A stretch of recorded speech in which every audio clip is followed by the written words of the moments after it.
Today on the Agents to Owners podcast, it is my honor to have Miss Teresa Kitchens.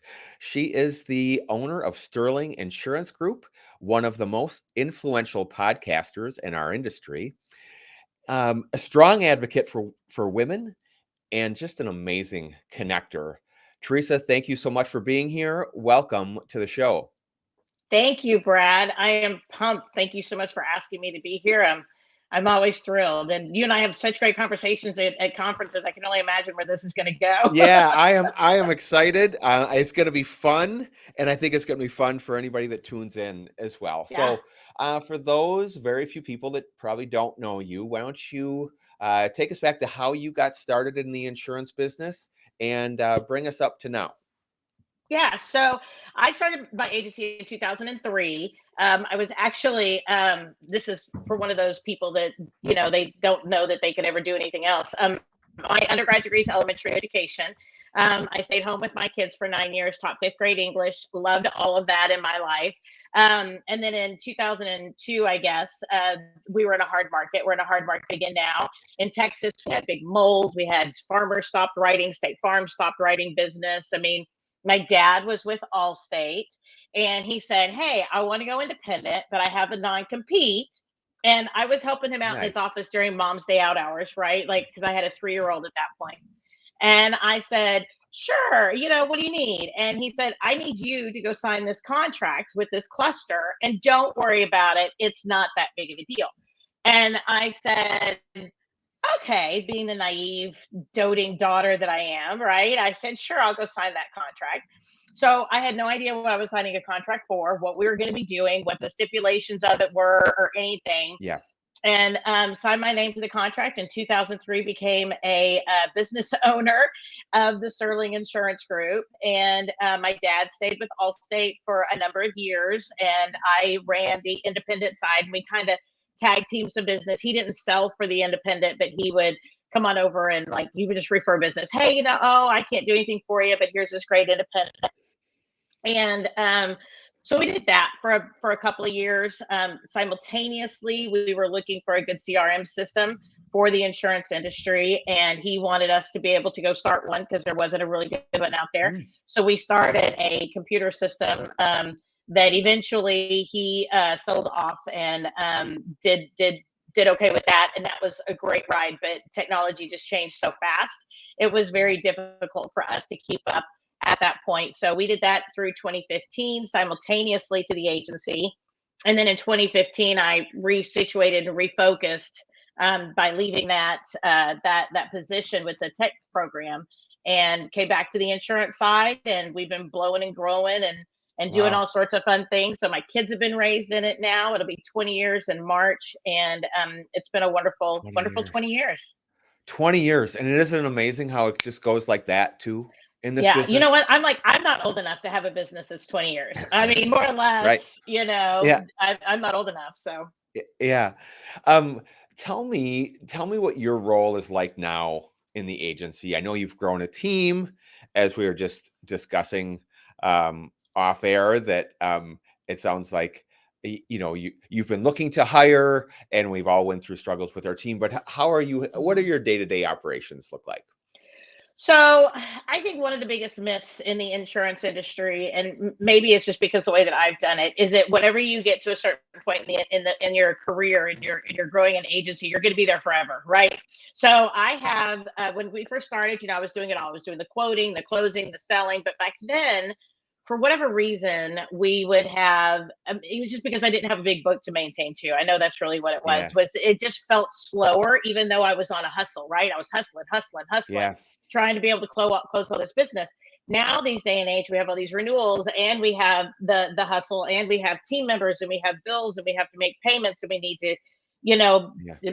meet with our CPA. I mean, it's just so many more levels of things to do. And as we bring team members on, um, I've delegated and I've released positions, but then as that person may leave in time, 2, 3 years down the road, then your business still looks different the next time you hire somebody else because the culture, the people, the dynamics, the structure, the strengths change as you go.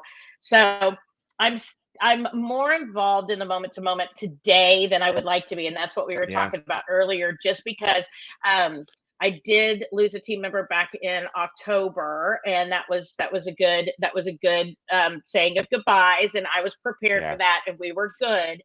But then I was like, okay, January 1, I'm going to start looking for somebody else because I know during the holidays things are kind of crazy, but I didn't think I felt like I wanted to take my time to really define who I wanted. But then Yeah. yesterday morning, coming back from the holiday, I had another team member resign just because she wants to go corporate. She wants to work for a company that Mm. has a ladder for her to go climb. And so it's not us Yeah. specifically. So now I'm back doing a little bit more of the day to day, but hopefully only for a couple weeks until I can go ahead and find some of those, fill some of those positions. So it is kind of that you're still the jack of all trades, even the Yeah. further in you get, but you're just in a different way. You're more in a fill-in position than you are in a day-to-day position, which I'm grateful for, but I'm ready to get back into the operations and administration again. Yeah, well, you're probably gonna be there down 2 staff now, I mean, Yeah, and I and know. and as a business owner, you don't have any choice, right? And that's Right. that's part of the challenge is that you wear a hat and you fill in where you have to. I know I heard you speak on your own podcast that this is gonna be a year for you that you're really looking to get back to into growth mode and try to grow again. Mhm. How do you intend to grow in 2023? So that's a really good question. So I have done the organic growth thing, okay, and we've done very well with that. I do find that I get emotionally attached to people, and then sometimes whenever they come back to me and they're like, "Oh, my insurance rates went up, $100 a year," sometimes I'm like, "Yeah, but we talked about this. This is what's going to happen," and we talked about the market because I try to take everything from a very educational stance. I really have to focus in on the education piece rather than just selling because I feel like it makes a better client. Yeah. So with that, we've done the organic piece. 2 years ago, 2.5 years ago, we purchased an agency in Austin that has been a very good experience as well. So I have also dabbled in the arena of acquisitions, Yeah. and I loved the acquisition process. I like sales. I like being able to run my business, but I'm much more of an operation minded person. So I love the concept of sales. How do we bring them in? How do we out? I've made some big mistakes with that. And I'm going to be very honest. My first acquisition, there were lots of things I overlooked I should not have, and things I took passively that I should not have. And I would not do that again. I mean, on that level of things. But I do think that growing by acquisition right now is what I want to do for Mm. 23, mainly because I have really big. I want to be able to quadruple our size in the next 3 years. That's Wow. one of my goals. So with that, I don't think we can get where I want to go without acquisitions involved with the organic growth piece. So I want to be able to grow through acquisitions about four to $500,000 in revenue this year. Wow. Not huge, but a nice size little Yep. chunk. And I want to be able to do that 2 to 3 times in the next 3 years to be able to get me where I want to go. And then I have other goals down the road. But so this year, I think a lot of it's going to be acquisitions. It's also going to be strong retention, communication, and it's going to be also building out a really strong team because, like I said, I'm 2 people down. I'm in the process of making sure I put really the right people in the right seats rather than just hiring, which I've done in the past. I've just hired to be able to put somebody in there, and that's not been a good choice. I've Mm. made that mistake personally. So this year, it's going to be about doing it the right way with the right people. So with your, I want to talk about your acquisition a little bit. How did that transition go? Did you keep all the same staff from that new agency, and how was that merging the two teams together? So I'm in Dallas, and this is Yeah. an agency in Austin. So technically, I have two physical locations. Okay. So we are pretty much virtual though. So the Dallas office has been virtual for a very long time. I talk about in my podcast how my family had a personal crisis back in 2014. Both my children were in the hospital. I talk about it. My son had a suicide attempt, and so he was in the hospital with massive heart problems, kidney problems, things like that for about 2 months. And then we had lots of doctor's appointments, and he had heart monitors and things like that. So I had to, at that point, move us to voice over IP phones, had to move us Yeah. to laptops, things like that, because I needed to be able to work from a hospital. Yeah. And my daughter had also had a few challenges, so we were taking some doctor's appointments and doing some things with that. And I was a single mom, so because of all that, I didn't have somebody else to split the doctor's appointments with, and so I had to take the agency virtual. So in Yeah. Dallas, we were already virtual. In Austin, they were not. So the original plan was to be able to purchase. My original plan was to keep everything exactly the same. We've kept the location, we've kept the name, we kept the team. I just wanted to Mm. purchase it and let it just run. That was my Okay. original idea. She was a little bit overstaffed, in my opinion. Mm. She had two part-time people just doing a lot of just double checking, but now I see that the way that they operate, that was really a part of their process, and I didn't realize that on my end, because on my end our team did its own double checking rather than having somebody else come behind and do a double checking. But it was okay because it was a flex position, like flexible timeline. She wasn't in the office to do those. But for the first year we kept everything pretty much as is. I did lose one person within about 4 months. She took a full-time position as a commercial CSR for a large company, for a large commercial producer. So that's fine. And then one lady just naturally left on her own as well. She had 4 people down there. So I did keep 2 people down there, and that has worked well. So that works really well. But we have moved to a virtual environment down there. So right now, nobody's in the office. Okay. I do have a lease through March. We're actually going to cut the lease in half Mm. space wise and go down to one room because we've gone virtual. We don't need the whole thing. But because we have different names and 2 locations, I really want to keep the Google My Business. I really want to keep the presence that it has in the current community. And so we have kept about half the staff, but we are keeping the name, we are keeping the location, but we're going down to pretty much just a footprint. We're not going to go down, we're not going to have a full office space there. So with the acquisition, you said you made some mistakes that you wouldn't make again, Yeah. and you've learned from. So what mistakes did you make, and what did you learn from that? So one of the big things that I loved about the acquisition, okay, was that it was a family-owned agency. The woman's father had owned it. When he had retired, the brother took the commercial side, she took the personal line side. They had both done that 20 years ago. So that was a family-owned, multi-generational agency that was in right outside of Austin, kind of a suburb. It's now become part of Austin. It's Round Rock. It's you know how cities kind of grow and they Yeah. absorb these tiny towns that used to be tiny around them, and now all of a sudden they're a suburb.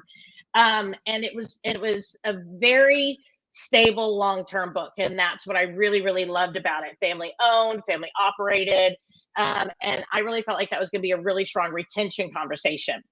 On the other side of that, what I did not anticipate was the fact that her brother is still in business doing commercial insurance, and there are people who got very upset with the fact that she had retired and she had left the previous owner. And we took it as like I said, we did it as a slow roll, right? Like we didn't make a big splash about it. We were trying to keep the team, keep the location, keep the name. Mm.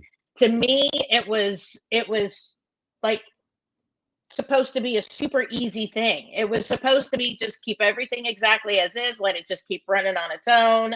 And we just make a few improvements, minor things here and there, and maybe bring it up because this was an agency that was still kind of, it wasn't paper, but it was not too far beyond that. Like it was still like they didn't use a rater, they didn't use e-signature, they didn't use a lot of those things. So to me, we still had some technology to work on before we even got to the point of making big changes.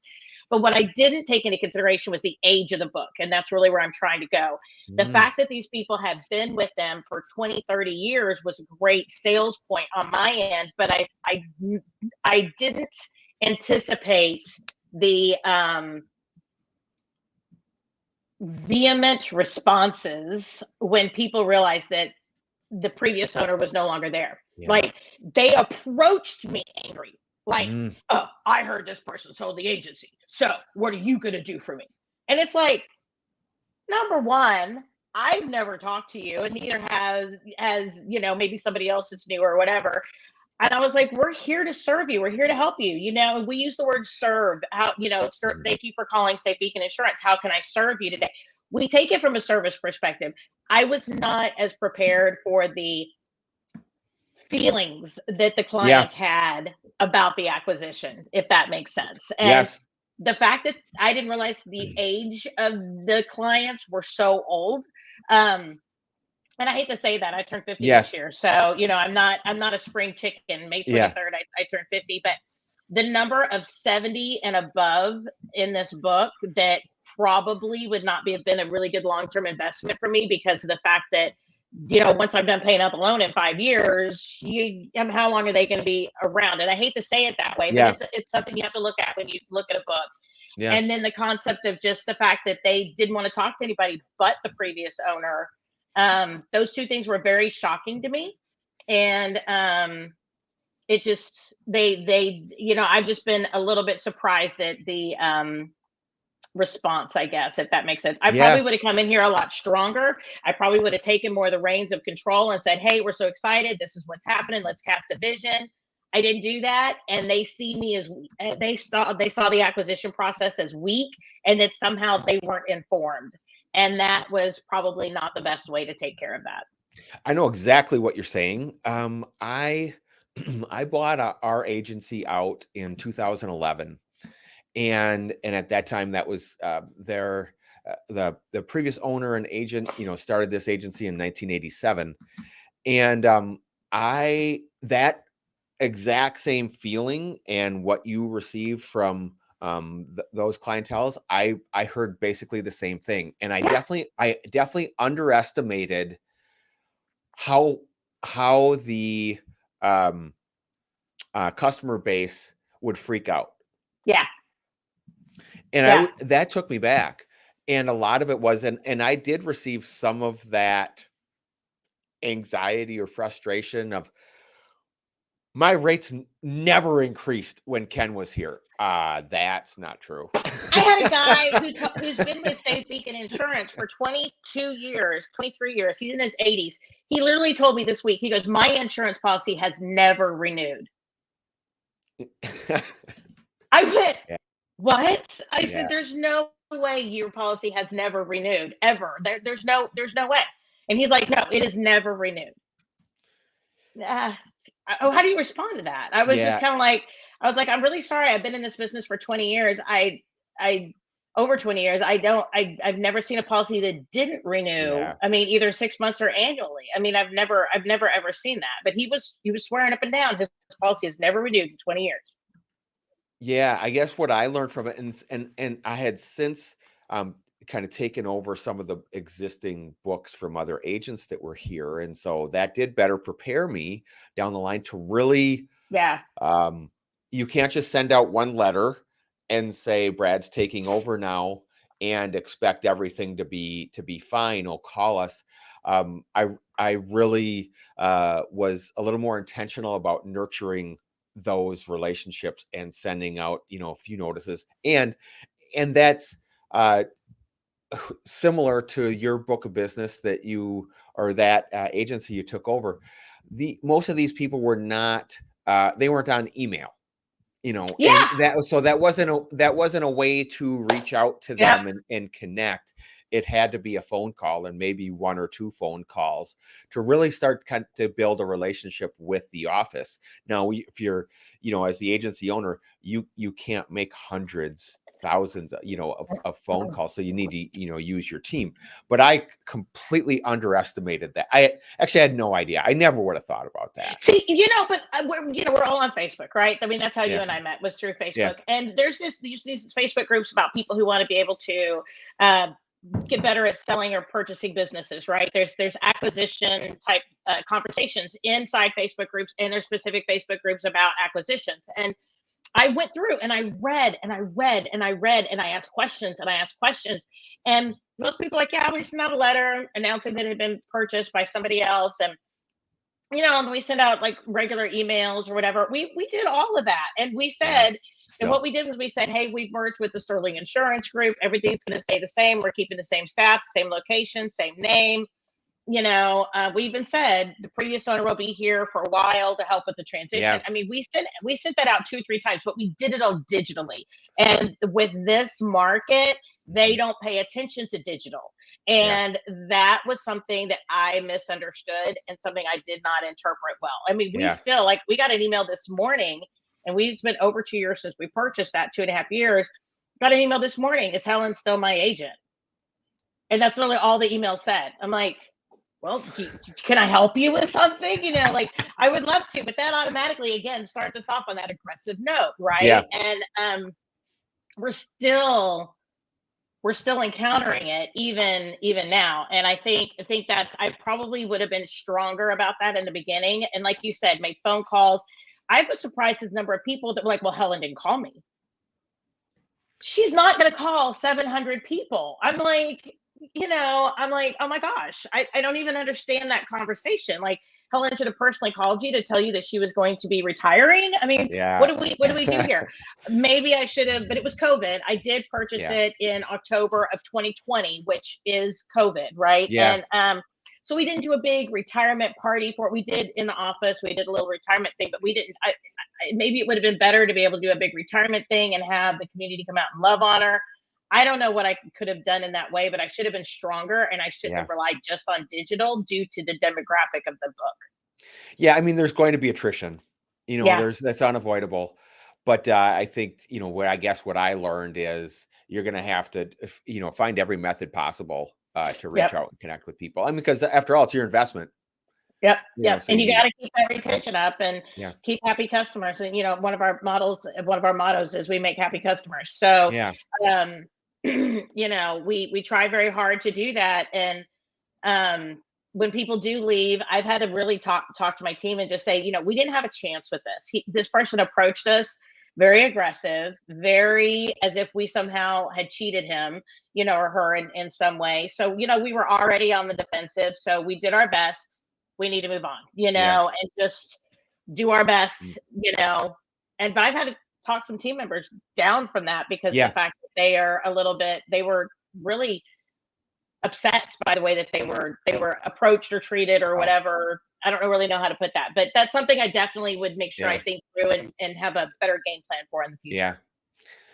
future. Transitioning to Teresa as the overall agency owner, what do you find to be your biggest challenges as an agency owner? Myself. Yeah. Okay. Myself. Honestly, it's because I think we drive ourselves. We're drivers. Agency owners are drivers. We are achievers. We want our numbers going up. We want to be able to watch everything that we're doing. We want all Mm. of our team members to be very thorough in the way that they approach our clients and that they approach all the paperwork and the way that they approach, reshops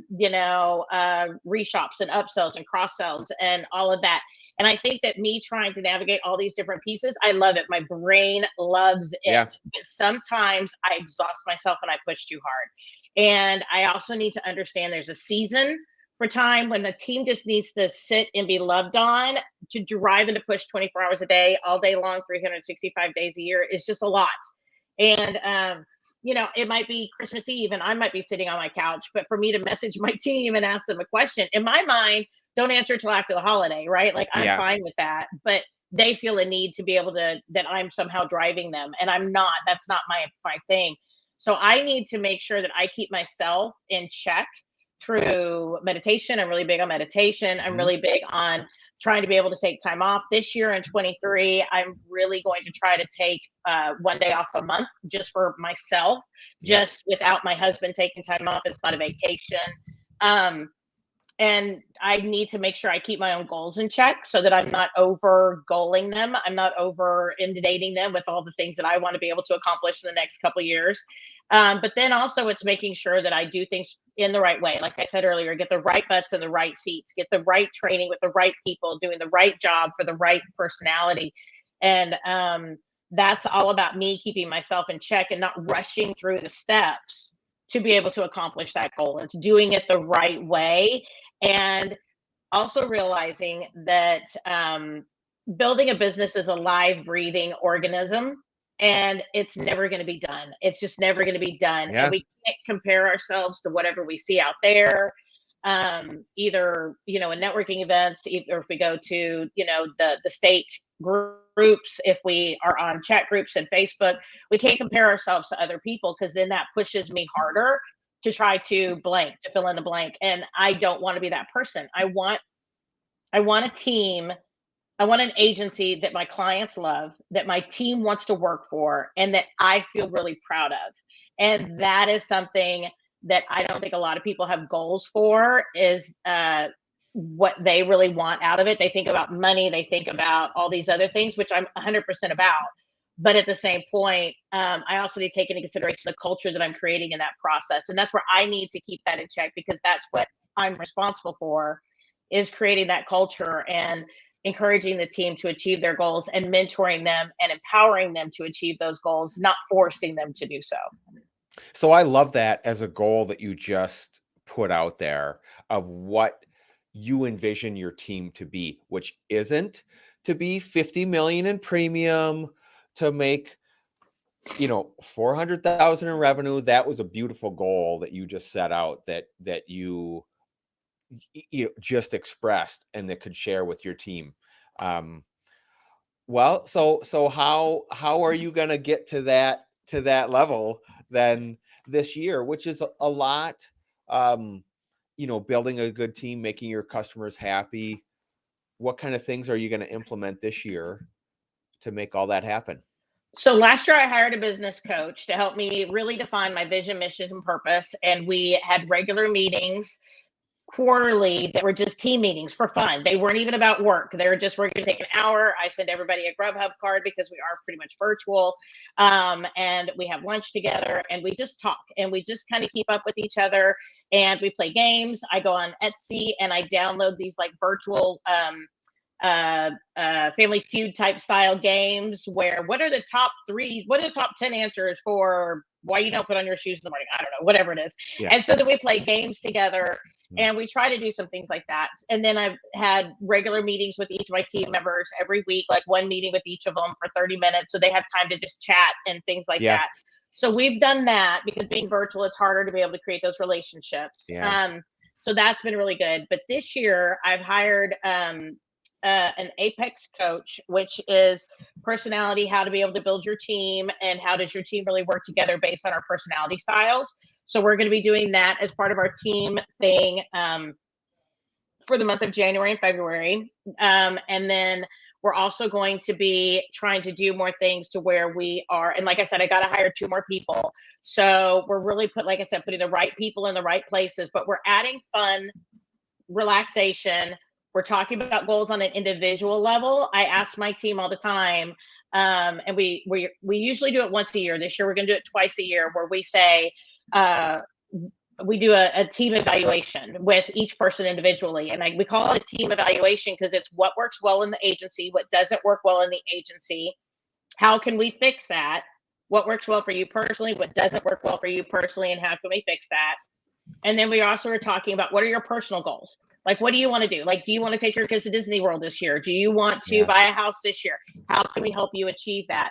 So we're trying to do those things as far as our culture goes.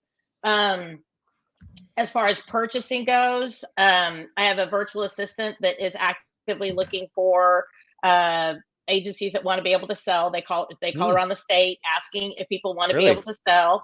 So that's what we're doing there as far as that acquisition piece. And then I've also hired Carrie Wallace as a part-time CFO to make sure my EBITDA and all of my numbers stay where they need to. I need to hand some of that off. So what you're hearing is the word delegation. Yes. And what you're hearing is putting the right people in the right places, delegating what needs to be done, and yet at the same point making sure that I don't get in this stupid place where I think I'm the smartest person in the room, and I'm the one who knows how to hire. I'm the one who knows how to be able to do operations. I'm the one who knows how to do all our finances.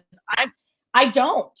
And I'm at the point where I've got to hire that help from people who know what they're doing on a higher level than I do, because we're done with this baseline. I think every agency gets to the point where you gotta bring in professionals. It's fine to be able to do all your bookkeeping and your QuickBooks and everything for a while, and your payroll and all this stuff. But I got rid of all that last year, right? And so, or 2 years ago.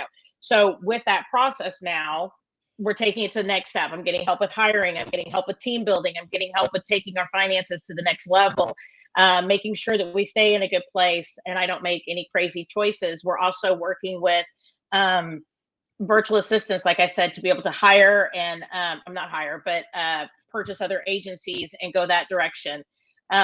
I've also brought on a commercial lines salesperson, and I put her in the Paysetter program so that way she's accountable to the Paysetter program, not directly to me. Yeah. So Smart. I'm trying to work all the pieces of the puzzle, but not have to feel like I'm the center of the pieces of the puzzle. Correct. Because I don't believe that I need to do that anymore. So No. that's part of what I'm trying to do, is realize that I'm not the person who has to do it all. Yeah. Agreed. Carrie Wallace, fantastic place to start. And she's amazing. such a good resource for so many different things. So to have her in your corner that's a win, just to start out. So completely. Nice. What are some of the biggest mistakes you've made as an agency owner? Some of the biggest ones. We all make so many. I know. Or when you sent me the list last night, I was like, where do I even start with that question? Yeah. Where does that even begin? Yeah. I think the biggest mistakes I made is trying to control too much. And that is, like we just said, I've been the one who did all the finances, the hiring. I didn't hire sometimes when I needed to because I wanted to keep money in the bank. I'm the type of person who wants to open up my bank account in the morning and pet my money visually. I just go, oh, there we go. It's so pretty. It's like Gollum, in the trenches. Oh, my precious, And sometimes it means I don't hire for longer than I need to. And then I get myself stuck back in the service work again. And then I hate my life again. And, it's just, it's this constant cycle for me. And that's one of the things, as most people know, I had a personal tragedy in 2021.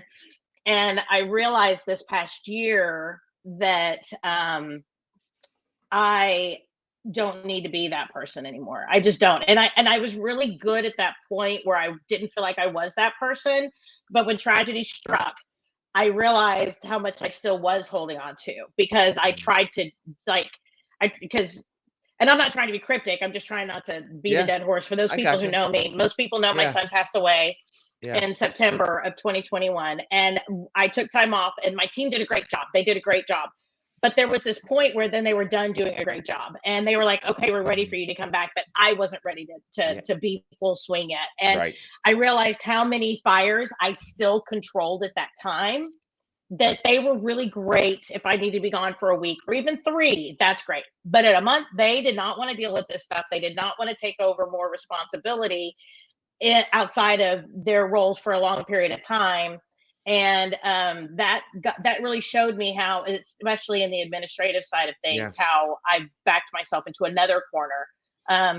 Being in service and sales is one corner, but then being in operations with no ability to back out of that or have time off is another corner that we can back ourselves into. So I think not releasing that control was probably the biggest thing I've done, because I am not a jack of all trades. I'm not great at everything, and I've tried to be great at everything. And I think I've ticked a couple of people off in the process and screwed some stuff up along the way.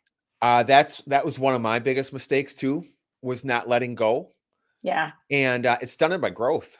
It's done my growth as a leader and as an agency. And I've gotten way better at that. And then the next mistake that I made from there was almost giving too much distance, and not, as Dr. Billy Williams likes to say, spot checking. Yeah. Well, I think spot checking is hard because you never know which spot to check. I mean, that's what I'm like. I'm like, okay, I looked at these 3 things, but I didn't look at 8. Should I go look at 8? Because maybe 8 would be a better knowledge of what's really going on for my spot checking. And then I overthink myself. I'm an overthinker, definitely. And but you have to trust your team too. And I know when everything happened back in 2021, I kind of ducked out for a while through the end of 2021. And I really, when I came back in, I realized certain things hadn't been done. and they weren't huge, but they were enough that I just kind of sat back and said, hey, how can we make this better for you, and how can I make this better for me? And we had a great conversation about that there were lots of things people didn't know that they needed to do because I hadn't communicated those things. Yeah. So spot checking is great, but also with the spot checking, I think too, we need to make sure that we're thoroughly spot checking, not just spot checking the easy things, Yeah. asking questions, having conversations beyond just what are the notes in the system. And, but definitely the spot checking as well. But sometimes it's also just taking the time to get the temperature of your team and how are they doing with the changes that have been made in the agency as well. Yeah. And it's always, there's so many things, right? And there's only so much time in the day. So it's, Yeah. I, It's kind of I- like parenting, in my opinion. Kids don't come with a manual on how to be able to do it, and there's no, not really a manual on how to run an insurance agency. no. You would think that there would be something out there with the number of insurance agencies that are out there, but even people that are used to be captive and then they go into the independent world, there's so much that they don't know, and there's Yeah. no real and you can't really put it into a book. I really thought about a way to try to make some sort of a beginner's manual for agency ownership or something. But even then, it's like everybody does everything so differently and they come at it from different perspectives and different backgrounds. It's so hard to even think about that. But there's not a manual, there's not even a checklist of all the things that you should be looking at in order to be able to. I mean, there's always best practices and things, but again, where are you at on your journey? What are you doing? How are you going to do it? Do you have the team members? There's so many things there to juggle. So I'm going to use something that I learned from you, one of your Oh. podcast episodes. And maybe you made this up, maybe you got it from somewhere else, but I love. You never know with me. You never I, know where it comes from. I love the saying, which I've adapted to many different things, is progress, not perfection. Yeah. Yep. I don't know where that came from, but I've heard it like for years. So I don't know, but I've heard it for years. Progress, not perfection. Yeah. And if you look at and I have to remind myself of this, if I take a look back, I'm better than our agency is better than we were a year ago. We are way better than we were 5 years ago. Yeah. It's like a different agency. And so you just keep moving forward. And I think we need to remember that too, especially because I think we all have those clusters of time in our lives where something becomes, crappy. The business, something becomes crappy. That wasn't what I said earlier. Yeah. But it's like, the market goes hard, right? Maybe your team members, maybe, we have team members that are sick, or maybe you have team members that aren't doing what they need to do, and we have to constantly redo them, refocus them, and make a decision whether or not to keep them. Right, that process. We all have times where we know that life should. We all want to be this perfect agency. We have this goal in our head of happy clients and all these other things. But I think that what we have to do is understand that we're all a work in progress. Like we talked about, the agency is a work in progress. We are personally a work in progress. Our team is a work in progress. Our computer systems are works in progress. Our technology is a work in progress. And I think that by us holding ourselves up to this level of what we think we want or we need, we put ourselves under undue stress. Yeah. Because we can't learn. Like, what do they say? You don't fail until you quit. Yeah. It's progress, not perfection, right? Like, and we have to remember that. And that's so hard to remember. But I love what you said, Brad, about looking back and seeing where you've been, seeing what trials and tribulations you were under. Last year I worked until 7 or 8 o'clock at night. Now I'm just working till 6. When we need to take those wins, and we need to give ourselves credit for them, because I think one of the things about being an entrepreneur is that it's hard. There's nobody telling you what you've achieved this year. You don't go to some award ceremony and somebody goes, Agency Owner of the Year for your own agency. Yay. Yeah. They do that, right? Maybe your cluster might do little things, but there's really not any recognition out there for the agency owner, because you are the top dog. Who's going to recognize you? Yeah. You know what I mean? Inside your own agency. And we have to remember, progress, not perfection. It's a day to day, but it's also tracking what you've done. And you mentioned that you do quarterly goals. And I like that because at least then you can see what you've done over the quarter. Do you do the whole quarterly self-reflection too on the things that you've accomplished for that quarter and then go back and look at it as you go to see that progress? Yeah, it's something, and it's something that the team is able to see, and it's something that I've been able to communicate. So Teresa and I were talking before we started that in 2022 I started these quarterly goals to share with Mm-hmm. our share with the rest of our team, and it's to transition. I've always been in growth mode as an agency owner and as an agent, but I didn't do a good job of bringing my team along with me Mm-hmm. to be transparent that this is where we're trying to go and explain my vision. And so I use this basically from Billy Wagner of having quarterly goals, and I just created a score sheet for our whole entire team and kind of gamified it a little bit, and offered rewards to our group that I thought they would like, in which our biggest reward is a rotating half day off on Friday if we meet these goals. And my team, as most teams, loves time off. So it was a good fit. But so we tracked, so we're really focusing on upselling our accounts, cross-selling our accounts, new business that they wrote, just to show that this makes a difference. Yeah. That this makes a difference. And a part of that is gaining reviews. And I had, since the 12 years of being an agency owner, the first 10, I didn't ask our team to ask for reviews. I did very passively. Mm-hmm. For even, cross-selling. But until there was some accountability and a score sheet to it, there was the effort really wasn't there. And now that they dangling this carrot out in front of our team basically, and seeing that they get, and seeing what it means, and we've been able to, it's really kind of brought our group together. That's great. So really been happy with it. So yes, we review that, and they're able to see where we're going, why we need to grow, why it's important. This year we're focusing more on so much more on retention and hitting that mark. But yeah, that's something we're working on.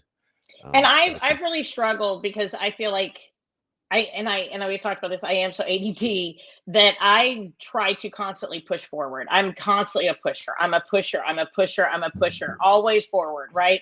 I'm one of those women that men hate. They're like, ugh, I just fixed the sink. Now she's got 4 more jobs for me to do, It- right? Can't you be happy I fixed the sink?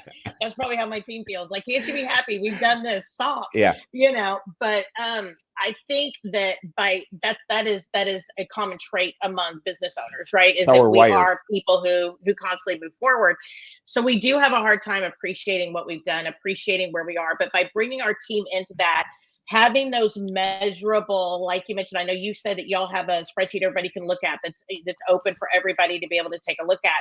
I love that because it's such transparency in those goals that helps to bring them along to be able to have them join you on that journey. Yeah. And then on my end, I would also tell them, hey, if you have any questions on whether or not we're doing something and how it aligns with that goal, please talk to me about it because I want to make sure that I'm keeping us in motion where we need to go as a leader. But then also, I want to make sure that if I don't explain something to you, please ask. Yeah. I am asking you to ask. Don't just sit in your chair and be quiet and smile and nod and go, why in the heck does she want us to do this stuff? Because this is crazy. Ask me because I have a lot more conversations in my head than I do that come out my mouth, as talkative as I am. That's very surprising. But I know that I don't always communicate Yeah. to them why we're doing the things that we're doing. Yes. Yeah. Um, I've been trying to almost over communicate with things, Hmm. almost like it's a broken record. But I have learned that that's almost necessary for a number of things. I want to pivot a little bit to your podcasting. Yes, You started my passion project. your podcast, Power Women in Insurance, in early 2020, and you may have been one of the only women in the insurance space to have a podcast at that time. I think it Um, was me and Caitlin Agar at that point. Yeah, I think okay, that was pretty much it as far as like having our own. I mean, lots of women yeah, were guests, but as far as like hosting your own. I think we were in the insurance space. I think we were pretty much it at that point. What led to you starting the podcast? That exact point. Yeah. That there that there were so few representations of women in the conversation of insurance. That so much of the, especially management and ownership and those types of things, are so revolving around men in the conversation, that we wanted something very tangible, that women who are either producers or CSRs or agency owners, or have aspirations to be any of these, would be able to hear the story of women who have achieved. And so we do not just speak with agency owners, we speak with salespeople, people in sales, CSRs, account managers, work with people. I've talked to people in corporate situations who work for Hiscox or lots of different types of carriers, Liberty Mutual. And what do their careers look like? How did they achieve that? How did they get where they are? What made them want to get there? And what does that journey look like? I think when we as people, and this is not meant to be a male exclusionary conversation, right. It's a female highlighting conversation. And Yeah. I think that's very different. But when we celebrate a person's journey along that path, we are then creating a piece of ourselves that can then go out and encourage and mentor and help other people to get where they want to go. Who knows what some of these people, we might have the next CFO of, I don't know, Liberty Mutual or Chubb, that might be a producer right now, that might listen to it and say, oh, well, hey, I didn't know that these women were doing these things, or even that these positions were open, male or female, right? But it might be something that they listen to, they get some inspiration, they learn from people who've been in the industry for years, heard about their journey, maybe how they handled certain challenges. Being a woman is not different than being a man in a lot of ways. We just deal with things differently. We have different emotions. We have different methodologies of being able to deal with them. We deal with family differently. We deal with our teams differently. We feel differently about our team. And that doesn't make it right or wrong. It's just, what we're trying to do is to just put a voice to a lot of that, and let women find a space to be able to be encouraged and to be inspired, to be able to take their career by the horns and do what they want to do with it. And I don't necessarily care what that is. If they don't want to be an agency owner, that's fine. If they do want to, that's great. If they want to be on the corporate ladder, that's great. But either way, to be able to have people's voices out there is just a huge testament to what this industry is doing, and the progress I think that this industry's made in the last 20 to 30 years of including women and rising up women through the ranks of agencies, as well as in the corporate side of the insurance space. And I started our podcast introducing you as one of the most influential podcasters, and I sincerely mean that. You're sweet. You've provided this platform, which maybe which is extremely impactful, and probably way more impactful than you and I are aware, because I've heard a number of women say that they want to go to some of these conferences or be be in some of these rooms. There's no other women there. There's no other voice. And I think we're seeing that change, right? And and your platform is such is a big reason for those things. And it's hearing other women and learning and hearing other people that are like them. So I applaud your effort and continued. And I think from listening to your podcast, I think I've heard, I don't think you give yourself a lot of credit a lot of times, and why would you? But I just think that's like I said, your podcast alone, I know you're passionate about it. It's really been massive for this industry and women in this industry. Oh, thank you.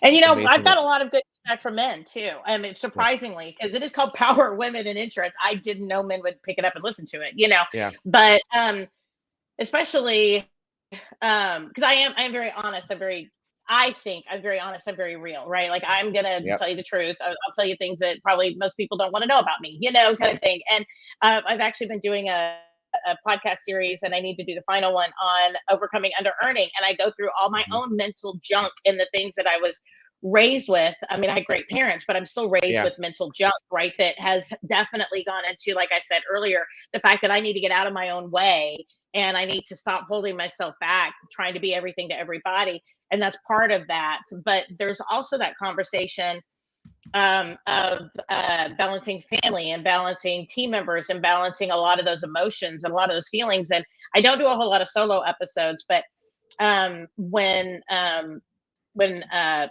when my son passed, I have a great podcast. One of my favorite ones is of my children before my son passed, the Thanksgiving a year before he passed. My daughter and my son both sat down with me and we did a podcast on what it was like being a child being raised in an insurance agency by an entrepreneurial mother as a Wow. single entrepreneurial mom. And I've gotten a lot of really good feedback from that. We've interviewed as well my daughter because we brought her in Yeah. to the insurance industry, and we're chronicling her for the new millennia, the Gen Z coming into insurance. What does that look like? What do they think? What do they Mm. feel? What training do they need? What makes them feel like they're valued, right? What makes them feel like they're doing a good job? And by tapping into that a little bit too, especially from a female perspective, we're really trying to do that. But I've had a lot of really good response from men too that were just like, you said this on your podcast, and it just really triggered me to remember that I don't need to be uh, all things to all people or whatever it might have been for that Yeah. conversation, right? Especially like when my son passed, I always said I felt like because it was extremely sudden, and I was at BrainShare when it happened, conference, and I picked up and I left, came home immediately, and I can honestly say, even to this day, there was nothing unsaid between us. He knew he was loved, he knew he was cherished and adored. I know that 100%. He was 28, and I know for sure that there was nothing left unsaid between us. Yeah. And I've had people reach out to me and say, I never thought of it that way. So I'm going home tonight and I'm going to talk to my kids. And Yeah. even men have done that. Mm. And I find those types of things very impactful. And I love it when I hear from people who are like, oh my gosh, I love the fact that you interviewed this commercial insurance lady who's been in there for the last 23, 35 years and the things she's been through by being a commercial insurance producer, because I still run against some of those things. And I love the techniques that she told me to be able to get over those, and still make an impact in my community. And I think that's what it's all about. It's those Yeah. little nuggets. And Yeah. it's those nuggets when we take that information and, like you said, progress, not perfection, and it just lodges in your soul and it helps you to be able to be better tomorrow than you were today. I love that. And I agree with you. I don't think a lot of people comment on podcasts, so we don't know as much of how far that scope goes. Yeah. But kudos to you for being out there and Yeah. encouraging the next, agent to owner conversation, because it's a huge Yeah. conversation. And Yes. congrats to you, because I know that you're Thank out you. there doing it, and I know women out there are getting inspired too. So I'm excited about that. Yes. Thank you. Um, what what challenges would you say women are more likely to face in this industry than probably men? And I'm going to go here with statistics. No woman is exactly the same as the next person. No man is exactly the same as the next person. Yeah. Okay, that's my legal disclaimer. Okay, we're going Yeah. to talk statistics. Okay, Yeah. statistically, women are the primary caregiver of children overall, in the sense Yes. of the first one who responds if they're sick, the first one who Yes. signs them up for soccer, whatever, right? Men do a great job at that, but women are usually that initiator. Women are that, I Yeah. don't know, there's like that maternal, almost like I got to beat you to the punch almost, Yeah. where women were like, no, Yeah. I'm going to scoop this child up and take care of them. We also approach our team with a lot of that same fervency, right? But we also, I think women have a tendency to put their personal success in the outcomes of other people more than men do. Men are much more, in my opinion, there's a lot of women that are not. So I just want to make sure you Yeah. understand there's a lot of women that Yeah. are not. but there are a lot of women that we gauge our significance by the success of the things that we can manage and places and the puzzle pieces that fit into place. You hear women all the time talk about, oh, my kid grew up and they went to college and they did this. We take our spawn and what they've done with their lives as some sort of a personal trophy, right? Yeah. Same thing with our businesses. We take our business as a personal trophy, and it also makes us care differently about our team. We let them off more maybe for days that our kids are sick. The men are like, no, this doesn't need to happen this way, and I think that we take things so much more personally. And I think that we also have a harder time seeing that progress that we've made Yeah. more than men. And we are very self-judgmental on a very deep level. So, but I always say that sitting down with another woman in the industry and or even just a podcast, it's like we all need girl nights, right? We all need guy nights. Guy like to get together, watch football, right? Drink a couple beers, eat some pizza. You're happy, right? You got some camaraderie time. I think that for women, we need that in a different way. We need a place to really feel something and to be able to get good answers on how to be able to deal with things, so we can go back and empower our teams because we do it differently. We do take care of our children. We are a little bit more scattered because a lot of women still take care of a lot of just personal chores and things like that. Whereas a man might hire a maid. A woman's like, no, that's fine. I can do laundry, or I can clean the house.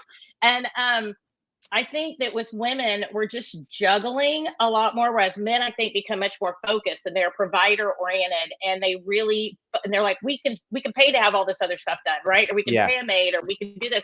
But a woman's like, no, it's insulting if I can't clean the house, and it's that whole I can bring home the bacon. What is it that back in the day? Do you remember that? I can bring home the bacon, and fry it up in a pan, and then do you remember that song? It was like a perfume song back years ago, and And do you remember that song? You know what I'm talking about? I do. I'm not sure who it was, but I do remember. It was the like song. it was like some perfume, but it goes, I can bring home the bacon, I can fry it up in a pan, and I can make you never let you forget your man, because I'm a woman. But it has given us this image that we are responsible to do it all.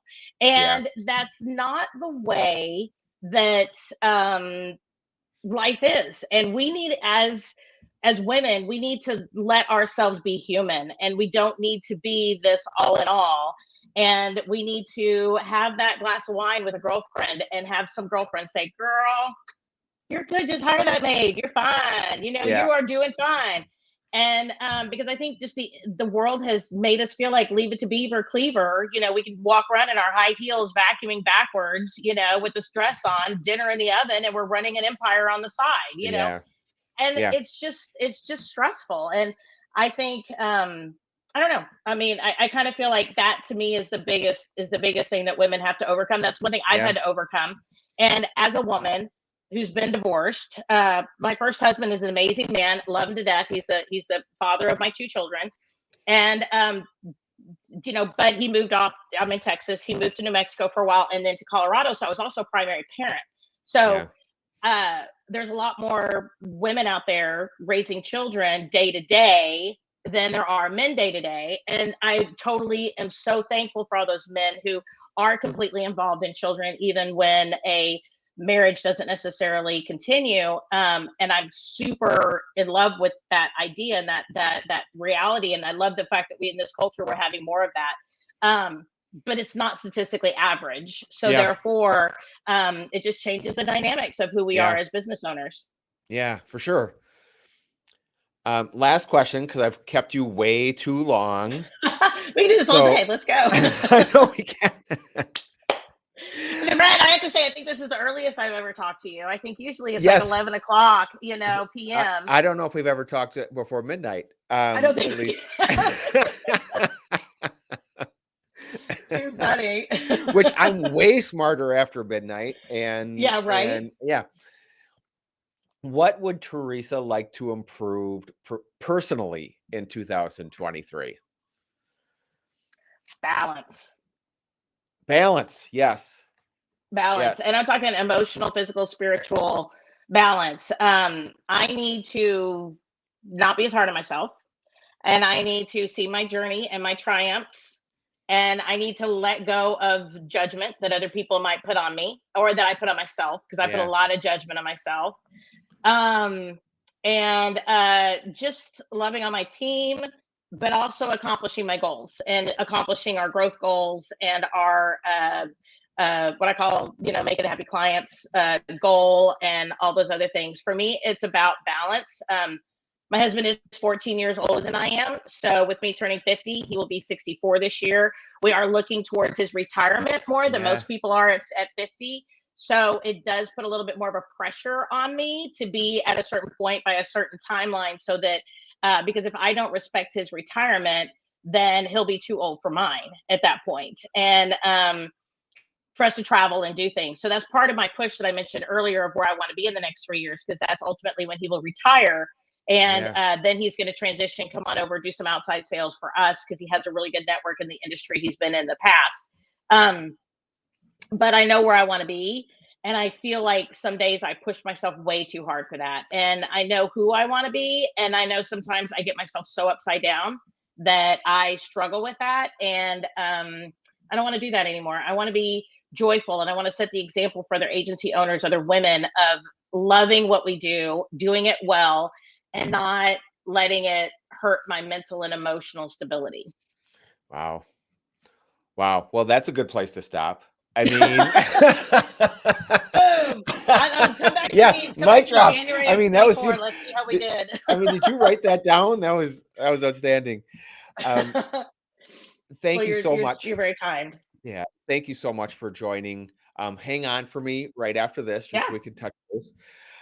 Really, it was a pleasure, and we went an hour, and I swear we could easily go another hour or so, which is just kind of just the person that you are, so easy to talk to and so engaging, and I had a blast. So Well, thank I appreciate you. I always look for you at conferences. I'm like, oh, I gotta go sit down with Brad, but hold on, not yeah till midnight. Not until at yeah. least 11:30, because that's when like people start to go to bed, and you and I just kind of look at each other like, so how are you? And then How was your reset and have a day? car. What'd you learn? We do. I love that. That's one of my favorite parts about going to a conference, is It when you and is. I get to sit down and talk. So This year at Innovation, this for some reason this year more than any other year, the connection. Everybody says the connections are the best and you learn the most, but yeah. this year was really I connected with so many people. It was really amazing. So And I think too, the consistency of going to these conferences, you see some of the same people, and I think the consistency of connecting with them time over time over time makes that impact so much stronger as it well. So does. it's not just about going and making; it's also about keeping and maintaining those connections, because I think they just get so much deeper the further in that you Yeah, go. Even though we only see each other, 2, 3 times a year at various conferences, or we talk on Facebook, I just feel like I know people to such a yeah. level, more even than people in my personal life some days. Well, we're connected. I Mhm. mean, with these things, we're connected. We know what we're going through. Yeah, It's the same thing.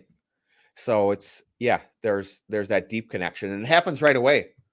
it does. So anyway. All right. I'm really gonna wrap things up this time. Reels. Everybody, thank you very much for joining on another episode of the Agents to Owners podcast. Teresa Kitchens, it's been a pleasure, Thank you, and Brad. we will see you next time.